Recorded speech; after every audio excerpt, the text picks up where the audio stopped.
बिस्मिल्लाहिर्रहमानिर्रहीम अस्सलामु अलैकुम वरहमतुल्लाहि वबरकातुहू। आज 23 नवंबर 2025 है और आज दिन है इतवार का।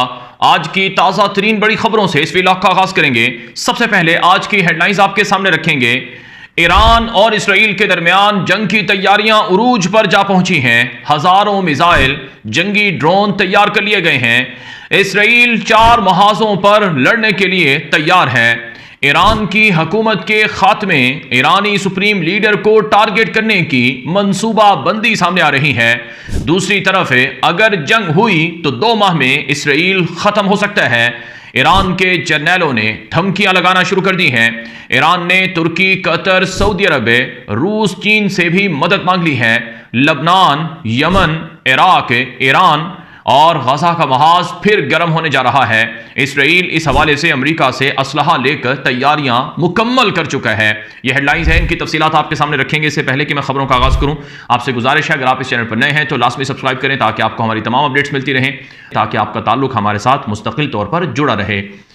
आगाज करेंगे आज की सबसे बड़ी खबर इस वक्त मेरे सामने है। इसराइल का मशहूर मीडिया नेटवर्क है यदीओत अहरोनोत पर जो एक तवील तफसीली रिपोर्ट जारी हुई है, मैं उसका खुलासा आपके सामने रखूंगा, जिसमें लिखा गया है कि गजा, लबनान and Iran, Israel prepares for renewed conflict and questions.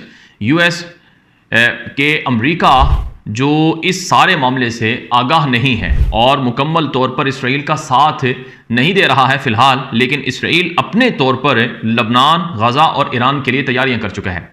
यानी सादा लफ्जों में एक बहुत बड़ी लड़ाई, एक बहुत बड़ी जंग इस वक्त तैयार है और यह जंग ईरान के खिलाफ, लबनान के खिलाफ और गजा के खिलाफ होगी। तभी आपने देखा कि गजा में इसराइल के हमले भी तेज हो चुके हैं। अब जरा ये तफसीली रिपोर्ट देख लें, इसका मैं खुलासा आपके सामने रखूंगा कि इसराइल के मुताबिक गजा, लबनान और ईरान की जानब से मुसलसल खिलाफ वर्जियाँ जंगबंदी की बढ़ रही हैं। हमास और हिजबुल्लाह की सरगर्मियाँ इसराइली निगरानी के बावजूद जारी हैं। ईरान अपने मिसाइल प्रोग्राम को दोबारा तेज़ी से बहाल कर रहा है, जिस पर इसराइल को शदीद तशवीश है। इसराइल को खौफ है कि ईरान पहले हमले की पोजीशन बनाना चाहता है। इसराइली हुकाम का कहना है कि ईरान की बैलिस्टिक तैयारियों को रोकना मुश्किल होता जा रहा है। दूसरी तरफ हिजबुल्लाह सरहदी इलाकों में मौजूदगी मजबूत कर रही है। हमास जंगबंदी के बावजूद खुफिया रब्त, स्मगलिंग और अस्करी सरगर्मियां जारी रखे हुए हैं। इसराइल का ख्याल है ये तीनों महाज एक साथ भड़क सकते हैं। इसराइल को शक है कि अमेरिका खित्ते की असल संगीनी को पूरी तरह समझ नहीं पा रहा है। इसराइली दिफाई माहिरीन समझते हैं कि अमेरिका ईरान के इक़दामात का सही अंदाज़ा नहीं लगा रहा है। इसराइली हुकूमत इस सूरत हाल को आइंदा बड़े टकराव का पेश खैमा तस्वुर कर रही है। इसराइल ने तीनों महाजों के लिए दिफाई तैयारियां मुकम्मल कर ली हैं, तेज़ कर दी हैं।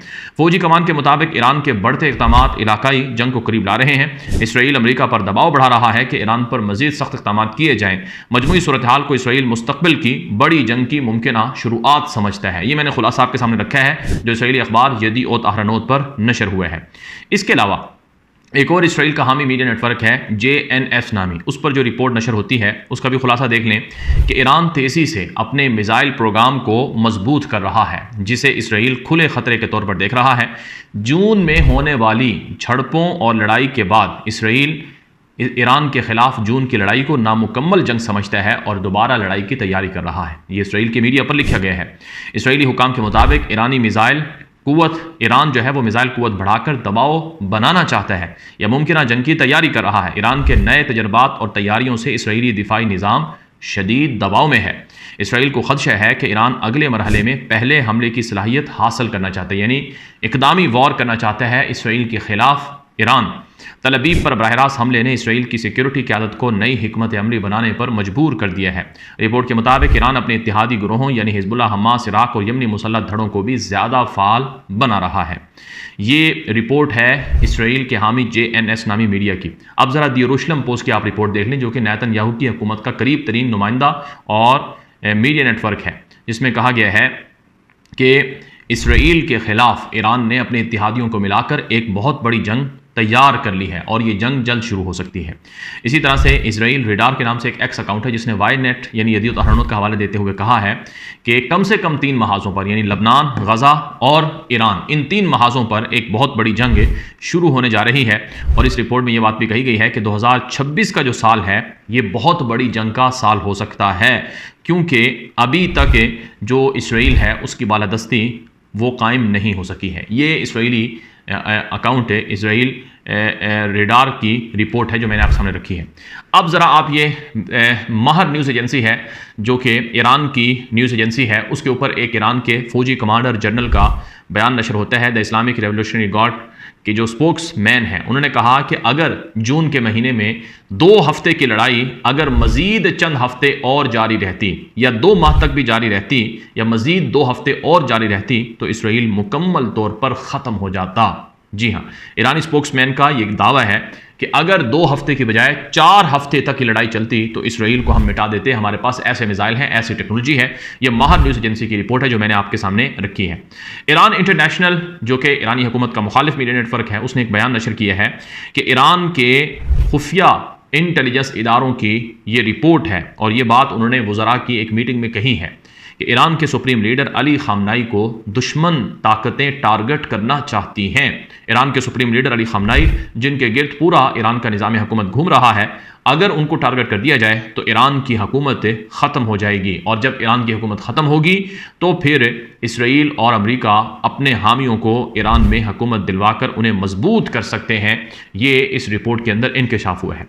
नाज़रीन इकराम, सूरत हाल ये है कि जो जून की लड़ाई थी उसमें ईरान को काफ़ी धचके लगे। उनके अपने मुल्क में 21,000 जासूस पकड़े गए जो मोसाद एजेंसी के लिए काम कर रहे थे और ईरान के अंदर मोसाद एजेंसी ने पिछले 20 सालों से ऐसा नेटवर्क फैलाया कि ईरान की हुकूमत अपनी फ़ौज और अपने हुकूमती लोगों में और गद्दारों में और इसराइल के एजेंटों में फ़र्क नहीं कर पा रही थी।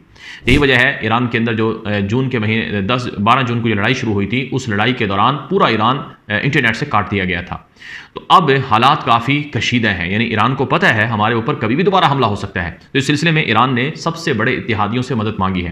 पहली मदद उन्होंने रूस से मांगी, फिर चीन से मांगी। तो रूस और चीन 2 बड़े इस वक्त इत्तेहादी हैं ईरान के, और रूस से मुख्तलिफ तरह के जहाज़ या एयर डिफेंस सिस्टम, गोला बारूद, यहाँ तक के ईरान के जोहरी प्लांट्स जो हैं उनको तेज़ करने, उनको नए अंदाज से सिक्योर करने और ईरान के जो जोहरी प्रोग्राम है जिसमें एटमी धमाकों के हवाले से अभी 2 दिन पहले 3 दिन पहले एक रिपोर्ट भी आई है कि कुछ ऐसी लेज़र टेक्नोलॉजी ईरान ने रशिया से लेने की कोशिश की है जिसमें दुनिया के सामने एटमी धमाके ना हों, खुफिया तौर पर एटमी धमाके हो जाएं और ईरान अपने पास एटम बम की मौजूदगी को अमली तौर पर साबित कर दे।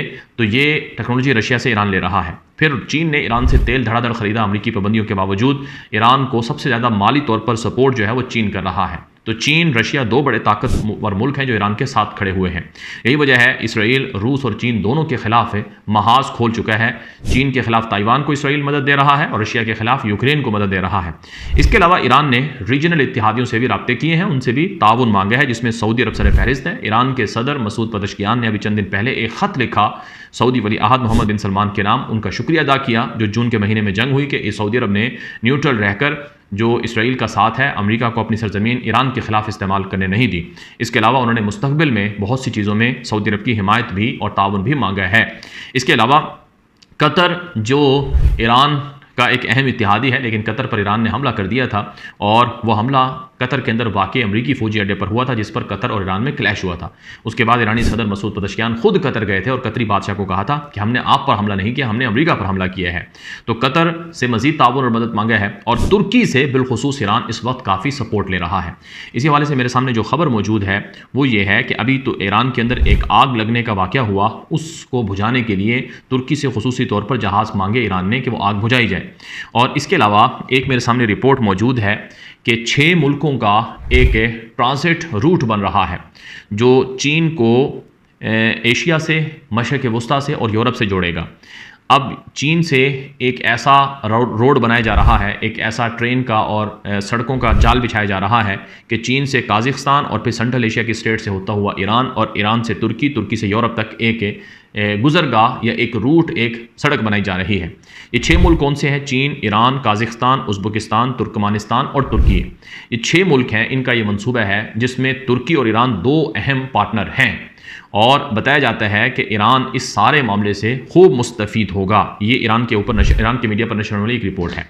इसके अलावा ईरान की हुकूमत की तरफ से अपनी फ़ौज को हिदायत दी गई हैं कि तुर्की से जदीद दौर की जो टेक्नोलॉजी है AI टेक्नोलॉजी उसमें मदद मांगी जाए। चुनांचे तुर्की से ईरान काफ़ी चीज़ों में सपोर्ट और मदद ले रहा है। याद रहे ईरान दुनिया में ड्रोन बनाने वाला एक ताकतवर मुल्क शुमार होता है। जैसे शाहिद उनके ड्रोन हैं जो रशिया ने कामयाबी से इस्तेमाल किए, लेकिन तुर्की के पास दुनिया के नंबर 1 ड्रोन हैं जो ईरान से भी ज़्यादा सलाहियत वाले हैं। ये बात खुद ईरान तस्लीम करता है। और बहुत सी चीज़ें हैं जो तुर्की से ईरान ले सकता है। और ईरान ने पाकिस्तान से भी चीन के कहने पर अपने जहाज़ों के जो पायलट्स हैं उनकी तरबियत का फैसला किया और पाकिस्तान से भी बहुत सी चीज़ों में मदद ली है। बाज़ ईरानी मीडिया रिपोर्ट कर रहे हैं कि दुनिया में चौथी बड़ी लार्जेस्ट कंट्री है, रियासत है ईरान, जिसके पास मिसाइलों का बहुत बड़ा ज़ख़ीरा है, हज़ारों की तादाद में, और ड्रोन्स की बहुत बड़ी फ़ौज है। अब सवाल यह है कि क्या ईरान और इसराइल के दरमियान दोबारा जंग शुरू होने जा रही है?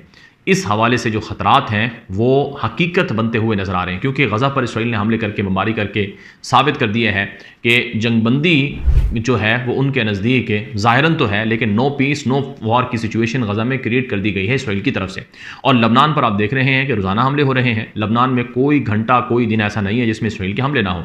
यूनिफिल जो इंटरनेशनल फोर्सेज हैं उनकी तरफ से क्लेम किया गया है कि 10,000 से ज़ायद बार इसराइल सीज़ फायर वायलेशन कर चुका है पिछले 1 साल में जंगबंदी के मुआहदे के बावजूद। तो इसलिए बहुत बड़ी लड़ाई और कशीदगी मशरिक़ वुस्ता के अंदर नजर आ रही है। ये मशरिक़ वुस्ता के माहिरीन समझते हैं। आपकी क्या राय है? अपनी राय कमेंट कर सकते हैं, व्हाट्सअप कर सकते हैं। अब तक के लिए इजाज़त दीजिए। अस्सलाम वालेकुम रहमतुल्लाहि व बरकातुहू।